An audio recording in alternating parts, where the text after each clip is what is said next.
குருவாழ்க,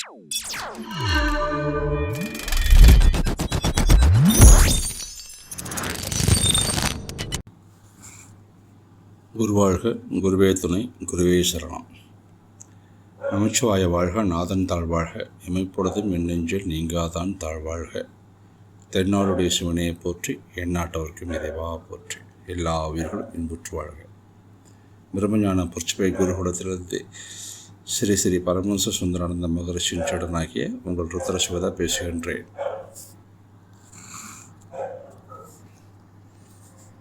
இதில் இன்றைக்கி நாம் பார்க்க இருக்கின்ற பேச்சுரை, இழந்த சொத்தை மீட்பது எப்படி. இந்த தலைப்பு ஆன்மீகம் சார்ந்ததல்ல, ஆழ்மனம் சார்ந்தது. ஆழ்மனதை பற்றி நாம் குருகுல கல்வியில் வகுப்படுத்தி வருகின்றோம். அதில் ஒரு முக்கியமான ஒரு தலைப்பு, இழந்த சொத்தை மீட்பது எப்படி. இன்றைக்கி வாழ்க்கையில் நிறைய பேர் தான் சம்பாதிச்சதை ஏதோ ஒரு வகையில், அதுக்கு காரணம் சொல்கிறாங்க, அதிர்ஷ்டம் இல்லைன்னு சொல்கிறாங்க, துரதிர்ஷ்டம்ன்றாங்க, என் விதி அப்படிதான்றாங்க. இப்படிலாம் பலவித காரணங்களால், அல்லது திருடு கூட போயிடுது. இந்த மாதிரி பலவித காரணங்களால் அவங்க சொத்தெல்லாம் இழந்துடுறாங்க. இந்த ஷேர் மார்க்கெட்டில் போட பணம்லாம் திரும்ப வராமல் அதுகதி ஆகிடுது. இந்த மாதிரி ஏதோ ஒரு காரணங்கள் இருக்குது. இதில் நான் சொல்லப்படுறது ஒரு உண்மை சம்பவம். நம்ம சேலத்தை சார்ந்தவர் தான். ஒரு பெண்ணு, அவர் ஒரு நண்பர் ஒருத்தர், அந்த பொண்ணுக்கு அவர் நண்பர் தான். அவர் ரொம்ப நம்பிக்கையுரியரார், ரொம்ப ரொம்ப க்ளோஸ் ஃப்ரெண்டு. அதனால் கிட்டத்தட்ட ஒரு 4 கோடி ரூபாய் பணத்தை பிஸ்னஸ் பண்ணுறதுக்கோசரம், இவர் பண்ணுற பிஸ்னஸை அந்த பொண்ணை அந்த பொண்ணு பண்ணுற பிஸ்னஸை அவரோட நண்பரை பார்த்துக்க சொல்லியிருந்தாங்க. ஒரு நாள் என்ன பண்ணுறான், அவன் எல்லா பணத்தையும் எடுத்துகிட்டு ஏமாற்றிட்டு அவன் ஆள் எஸ்கேப் ஆகிடுறான்.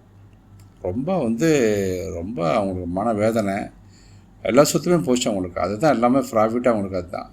அதுலேருந்து அவங்களுக்கு எந்த ஆணை பார்த்தாலுமே பிடிக்காது, ரொம்ப கோபம் வரும்.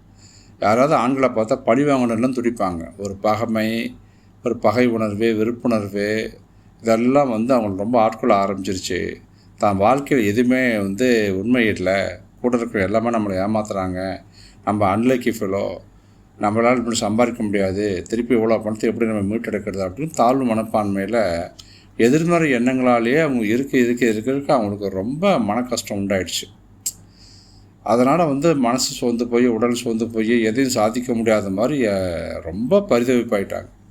எதேச்சியாக அவங்க என்னை பார்க்க வந்திருந்தாங்க.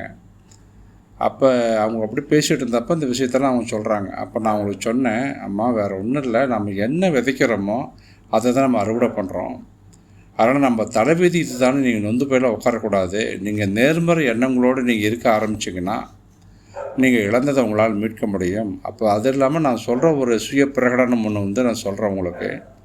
அது உங்களால் நம்பிக்கையோட விசுவாசத்தோடு சொல்லிட்டு வாங்க, கண்டிப்பாக உங்களுக்கு அது கிடைச்சிரும். நாம் சிந்திக்கிற ஒவ்வொரு முறையும் நம் மனமெனும் தோட்டத்தில் எண்ணமெனும் விதையை நாம் விதைச்சிக்கிட்டே இருக்கணும். அதை அறுவடை செய்கிற காலம் வரைக்கும் கொஞ்சம் பொறுத்திருக்கணும். அந்த விதை கண்டிப்பாக ஒரு நாளைக்கு தலை தோங்கி ஒரு விண்ணுயர வளர்ந்து நிற்கும். அப்போ அது உங்களுக்கு மிகுந்த ஒரு லாபத்தை கொடுக்கும். இப்போ நீங்கள் இந்த நம்பிக்கை துரோகி இருக்கான் இல்லையா உங்கள் நண்பன், அவனை நீங்கள் ஏதோ ஒரு விதத்தில் கவர்ந்து இழுத்துருக்கீங்க, அதனால தான் நண்பன் ஆகியிருக்கான். இப்போ அவன் போயிட்டான்னு நினைக்கிறத விட இப்போ நீங்கள் என்ன பண்ணணும்னா, அந்த பண இழப்பை பற்றியோ, வருத்தத்தை பற்றியோ, நம்பிக்கை இழப்பை பற்றியோ எதுவும் யோசிக்காதீங்க. நேர்மறையாக யோசிங்க. உங்களுக்கு மகிழ்ச்சி இருக்கிறதாகவும், ஆரோக்கியம் இருக்கிறதாகவும், மன அமைதியோடு இருப்பதாகவும், இழந்த பணத்தை பெற்று விட்டதாகவும் நீங்கள் நினைக்க ஆரம்பிச்சிருங்க. இந்த இழப்பு, பற்றாக்குறை, தட்டுப்பாடு பற்றி எண்ணமெல்லாம் உங்களுக்கு வரவே வேண்டாம். அந்த நபரை உங்களை ஏமாத்திருக்கான்னு நீங்கள் நினைக்காதீங்க. காரணமும் அதன் விளைவுங்கிறது உங்களுக்கு நடக்க ஆரம்பிச்சிடும். அதனால் பின்னாடி நான் சொல்லுகின்ற சுய பிரகடனத்தை ஒரு நாளைக்கு ஒரு 5லேருந்து 10 முறை நீங்கள் சொல்லிட்டு வாங்க, சத்தம் போட்டு சொல்லுங்கள். உங்களுக்கு ஏற்படுற மாறுதலை பாருங்கள், இதை நம்பிக்கையோடு பண்ணுங்கள்.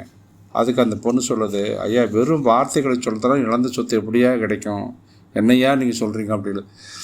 ஆமாம், சொல்லி பாருங்கள். எவ்வளவோ இழந்துட்டீங்க, எதை பண்ணாலும் அப்போ உங்களுக்கு சொத்து கிடைக்க போகிறதில்ல ஒரு தீர்மானத்துக்கு வந்துட்டீங்க. இது வெறும் வார்த்தை தானே, பணம் கொடுக்காத கிடைக்கிற விஷயம் தானே, இது சொல்லி பாருங்கள், கண்டிப்பாக நடக்கும். என் வாழ்க்கையில் கிடைச்ச ஒரு வெற்றி விதிகள் தான் இது. அது நடக்கலைன்னா நீங்கள் அப்புறம் என்னை வந்து நீங்கள் கேள்வி கூட கேட்கலாம். கண்டிப்பாக நடக்கும். ஒரு 3 மாதம் 90 நாள் இதை விடாமல் நான் சொல்கிற மாதிரி செஞ்சுட்டு வாங்களேன் அப்படின்னு. அந்த அம்மாவுக்கு நான் சொல்லிக் கொடுத்த, அந்த பொண்ணுக்கு சொல்லிக் கொடுத்த அந்த அஃபர்மேஷன் சுயப்பிரகடனம் இதுதான். முடிவில்லா மனதில் எதுவும் தொலைந்து போவதில்லை என்பதை நான் அறிவேன். அனைத்து விஷயங்களும் ஒரே மனதில்தான் இருக்கின்றன. நான் என் மனதில் எதை ஏற்றுக்கொள்கிறேனோ அதை நான் என் வாழ்வில் அனுபவிக்கிறேன் என்பதை நான் அறிவேன். நான் என் செல்வத்தை இழந்ததை ஏற்றுக்கொள்ள மறுக்கிறேன்.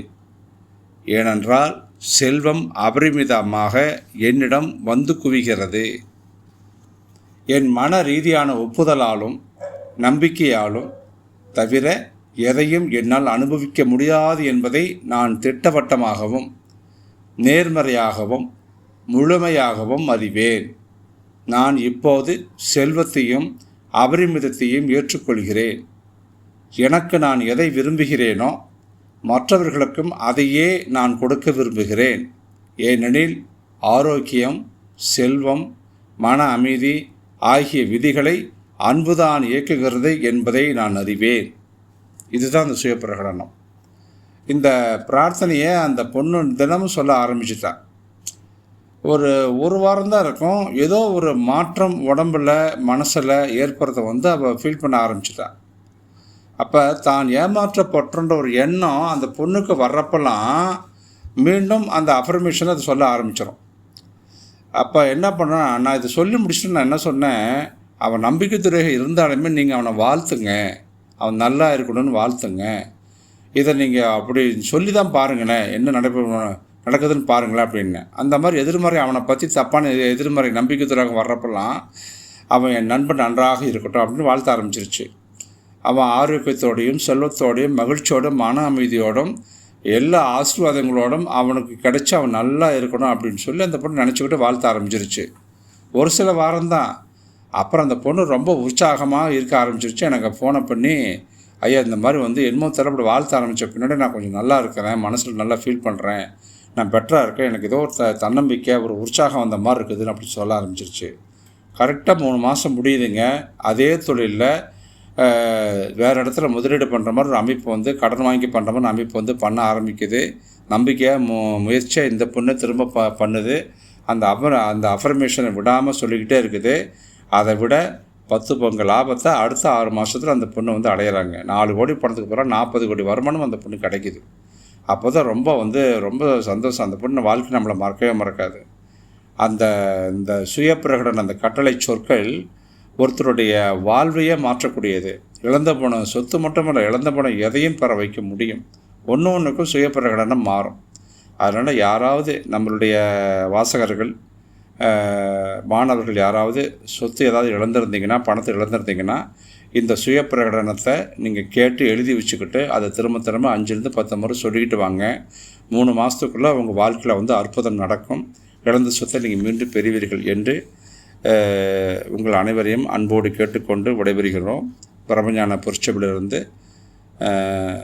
உங்கள் ருத்ர சிவதா. எல்லா உயிர்களும் இன்புற்று வாழ்க. திருச்சிற்றம்பலம், திருச்சிற்றம்பலம், திருச்சிற்றம்பலம்.